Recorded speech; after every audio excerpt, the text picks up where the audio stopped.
Friends, good morning. কেমন আছো তোমরা সবাই? আই হোপ তোমরা সবাই ভালো আছো। আজকে আমি একটা রেসিপি তৈরি করেছি। তো রেসিপিটা হলো কুমড়ো শাক দিয়ে মাছের মাথা দিয়ে তোমার চচ্চড়ি। সো বন্ধুরা, চলো আমি কিভাবে রেসিপিটা করেছি তোমাদেরকে দেখিয়ে ফেলি। তাহলে চলো বন্ধুরা, আমি কিভাবে বানালাম ঝটপট তোমাদের কাছে শেয়ার করে ফেলি। দেখো, এখানে কুমড়ো শাক এর চচ্চড়ি করতে কি কি লাগছে। এখানে আমি কেটে ধুয়ে ভালো করে কুমড়ো শাকটা রেখে দিয়েছি। পরিষ্কার জল দিয়ে ধুয়ে যেন একটু নোংরা না থাকে, এরমভাবে কেটে রেখে দেবে। তারপরে দেখো কি কি লাগছে। এখানে কুমড়ো আছে, এখানে আলু আছে, এখানে বেগুন আছে। তোমরা চাইলে শুধু আলু দিয়েও করতে পারো। তো যেহেতু এটা চচ্চড়ি, তো আনাজ দিলে ভালো বেশি লাগবে। তো দেখো এখানে লাগছে আমার কি কি। তো এখানে ফার্স্টে দেখাই, মাছের মাথা তো লাগছে, যেহেতু এটা মাছের মাথা দিয়ে কুমড়ো শাকের চচ্চড়ি। তো আমি এরম সাইজের একটা মাছের মাথা নিয়েছি। এখানে আছে রেড তোমার লাল লঙ্কা গুঁড়ো, এখানে মানে এটা কাশ্মীরি লঙ্কা গুঁড়ো, এখানে আছে হলুদ গুঁড়ো, এখানে সামান্য নুন, এখানে জিরে গুঁড়ো, ধনে গুঁড়ো, আর সামান্য স্বাদ হওয়ার জন্য চিনি। এখানে একটা পেঁয়াজ কুচি আছে, আর এখানে ফোড়নের জন্য হচ্ছে 5 ফোড়ন, শুকনো লঙ্কা আর তেজপাতা। সো বন্ধুরা, চলো আমি তাহলে রেসিপিটা শুরু করে দিই। আমি কড়া বসিয়ে দিয়েছি, এর মধ্যে তেল দিয়ে দিচ্ছি। তোমরা চাইলে এটা সরষের তেলে করতে পারো বা সাদা তেল, যে কোনো তেলে করলেই হলো।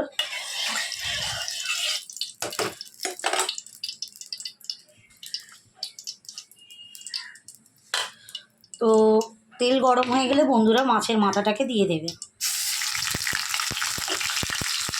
ভালো করে মাছের মাথাটাকে এরমভাবে ভেজে নেবে।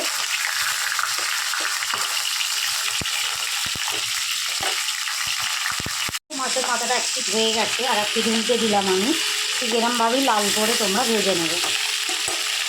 তো বন্ধুরা দেখো, মাছের মাথাটা এই যে আমার ভাজা হয়ে গেছে, একটু আমি কুচো করে নিয়েছি যাতে সুবিধা হয় রান্না করতে।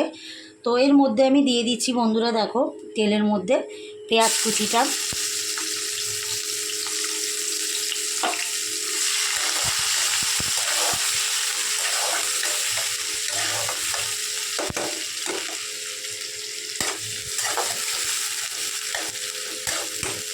পেঁয়াজটা ভাজা ভাজা হয়ে গেল। তো দেখো হালকা করে একটু ভাজা মতো হয়ে গেছে। দিয়ে দিচ্ছি এই যে আনাজটা। আমি আনাজটাকে একটু ভালো করে ভেজে নেবে। তো বন্ধুরা দেখো, আনাজগুলো আমার হালকা করে ভাজা হয়ে গেছে, আমি পেঁয়াজের সাথেই ভাজবে। তারপর এর মধ্যে দিয়ে দিচ্ছ এই যে মশলাগুলো, এগুলো সব দিয়ে দিচ্ছ তোমরা।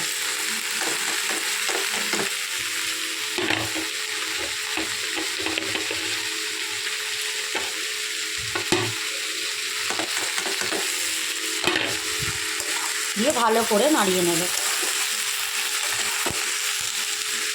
আমার ভালো করে নাড়ানো হয়ে গেছে। তো দেখো মশলা সমেত আনাজগুলোকে, তো একা হাতে যেহেতু মোবাইল ধরে করি বন্ধুরা, তাই এরমভাবে আগে করতে হচ্ছে। তো দেখো এবার আমি দিয়ে দিচ্ছি কুমড়ো শাকগুলো। তোমাদের আমার চ্যানেলে আগেরও অনেক রেসিপি আছে, অনেক শাকেরও রেসিপি আমি দেখিয়েছি, তোমরা ফলো করতে পারো। তো কুমড়ো শাকটাকে আমি দিয়ে দিলাম।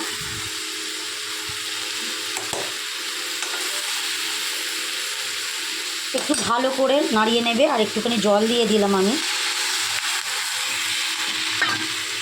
আমি ভালো করে শাক আর সবজিগুলো নাড়িয়ে নিয়েছি। তো এবার আমি এটা ঢাকা চাপা দিয়ে দিই, কিছুক্ষণ পর ফিরে আসছি, সেদ্ধ হোক।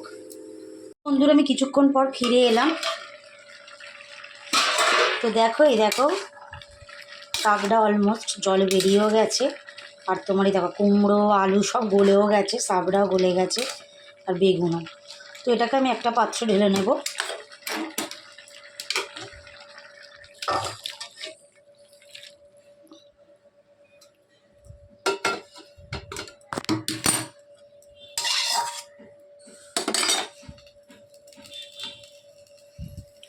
তো এর মধ্যে কড়াইতে তেল দিয়ে দিচ্ছি।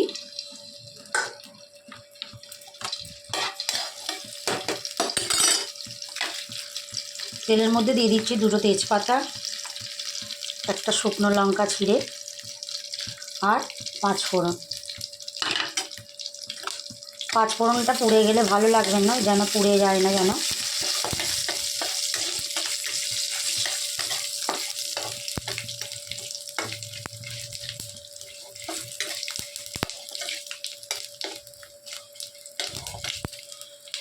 এই ফোড়নটার মধ্যে এবার আমি এই সেদ্ধ করা শাকটা ঢেলে দেব।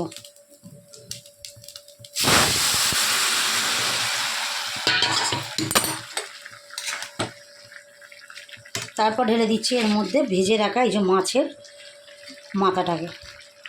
চলো এটাকে ভালোভাবে নাড়িয়ে নিই। তো বন্ধুরা আমি ভালো করে শাকটাকে আর মাছের মাথাটা দিয়ে একবারে সব কিছু নাড়িয়ে নিলাম। এই দেখো, এবার এটাকে আবার আমি একটুখানির জন্য মানে জলটা শুকিয়ে যাওয়ার জন্য আমি একটু ঢাকা চাপা দিয়ে রেখে দেবো।